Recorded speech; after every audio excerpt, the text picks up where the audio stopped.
8h17, la matinale d'Europe 1, Mathieu Béliard. Votre invité Sonia Mabrouk, Sébastien Lecornu, ministre auprès de la ministre de la Cohésion des Territoires et des Relations avec les collectivités territoriales. Bonjour Sébastien Lecornu. Bonjour. La mosquée de Bayonne visée par des tirs qui ont fait 2 blessés dont un grave. Diriez-vous, comme certains, que le débat actuel autour du voile des musulmans est en train d'alimenter la haine dans notre pays ?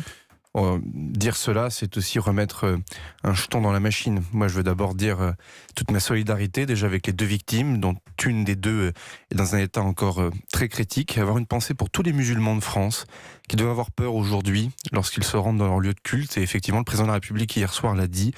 La République sera à leur côté, comme d'ailleurs la République a été aux côtés des Juifs lorsque parfois ils ont été touchés parce qu'ils étaient juifs, français juifs, ou des chrétiens, lorsqu'ils ont été touchés parce qu'ils étaient des chrétiens concitoyens et compatriotes français qui étaient touchés par leur foi. La République, c'est ça, c'est un combat de longue haleine, ça appelle beaucoup de calme, beaucoup de sérénité, beaucoup de fermeté aussi. Le ministre de l'Intérieur sera ce matin à Bayonne en tant que ministre des cultes. J'imagine aussi qu'il dira des choses fortes sur la protection des lieux de culte. On doit garantir cette liberté de croire ou de ne pas croire et de pratiquer son culte. Ensuite, l'autorité judiciaire devra qualifier les faits et devra bien sûr faire en sorte que la justice passe. Bien sûr, mais vous dites calme. Je repose ma question sur le climat actuel autour du voile des musulmans. Certains parlent effectivement de dérives ou de phrases finalement qui n'ont plus de garde-fou. Est-ce que c'est le cas ? Ce sont des dossiers, des sujets qui sont complexes, difficiles, qui interrogent ce qu'est la communauté nationale, ce qui interroge aussi la foi de chacun. Et je crois que le président de la République a raison de dissocier les sujets. Vous avez d'un côté la radicalisation de groupes ou individuels, et bien souvent individuels, qui d'ailleurs parfois et bien souvent n'a rien à voir avec la religion. On le voit bien avec celles et ceux qui passent à l'acte ou qui se sont rendus en Syrie. On a là des personnes qui sont parfois dans des situations de déséquilibre personnel profond. Bref, on pourra rentrer dans le détail. Donc la radicalisation appelle cette société de vigilance. Je m'y emploie d'ailleurs moi-même en tant que ministre en charge des collectivités territoriales. J'étais le premier président de conseil départemental en France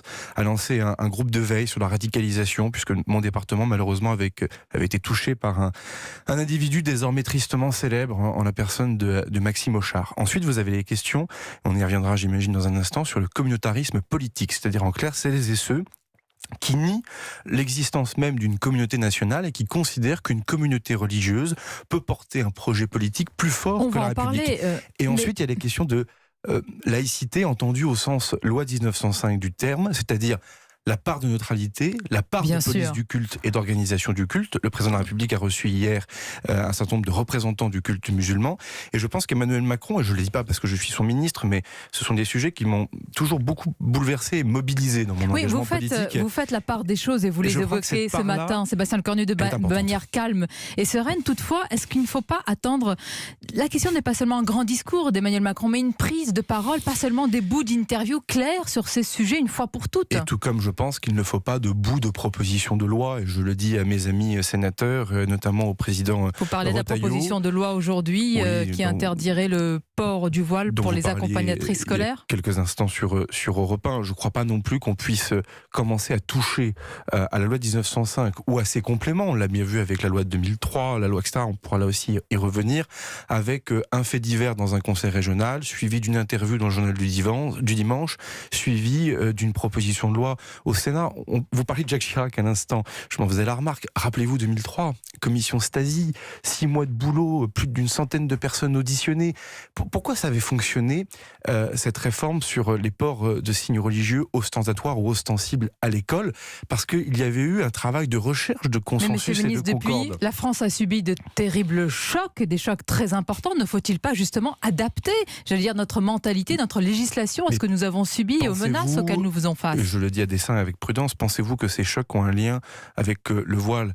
Je pense que la question de la radicalisation d'un côté, qui d'ailleurs trouve un écho en matière d'ordre public, de sécurité publique et de sécurité intérieure, on l'a vu encore malheureusement avec la préfecture de police de Paris il y a quelques semaines, doit appeler toute notre mobilisation. Emmanuel Macron a raison de parler de société de vigilance, parce que cette vigilance, elle concerne tout à chacun. Les radicalisations parfois sont dissimulées, elles se font parfois uniquement en lien avec des sites internet, c'est très compliqué, il y a des stratégies de dissimulation réelles. Moi, quand je présidais le conseil départemental de l'Eure, j'étais confronté avec des jeunes filles qui étaient à l'aide sociale à l'enfance, qui du jour au lendemain commençaient à avoir des comportements qui étaient pour le moins suspects.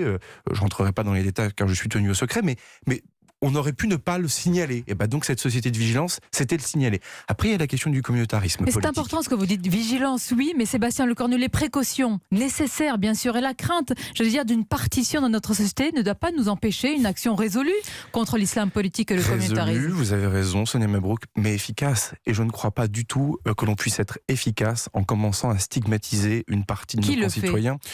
En fait, tout le monde est personne. C'est-à-dire qu'à force de prendre des mots pour des idées, de tout mélanger, et Emmanuel Macron, avec patience, je dois bien l'avouer, mais c'est normal, c'est le président de la République, essaie de redécouper ce débat en 3 parties, parce qu'il peut y avoir des liens entre ces 3 parties, mais au fond, ce sont des réponses qui sont différentes. La radicalisation, c'est une réponse autant sécuritaire que de psychiatrie d'ailleurs publique, que de vigilance des collectivités territoriales, des travailleurs sociaux, peut-être même d'ailleurs de chacun de nos concitoyens. La question de la laïcité, c'est l'organisation aussi des cultes. La loi 1905, c'est aussi la police du culte. C'est comment on permet à l'islam de France de mieux s'organiser. C'est un sujet d'ailleurs qui ne date pas d'hier. Nicolas Sarkozy, on s'en rappelle, avec Dominique de Villepin avant lui, avait fait beaucoup sur le sujet. Il faut continuer d'avancer. Puis il y a la question du communautarisme, qui lui est un sujet plus délicat, parce que plus pernicieux encore, plus politique, dont l'islam d'ailleurs n'est jamais mais dont on parfois attend qu'un de prétexte. votre part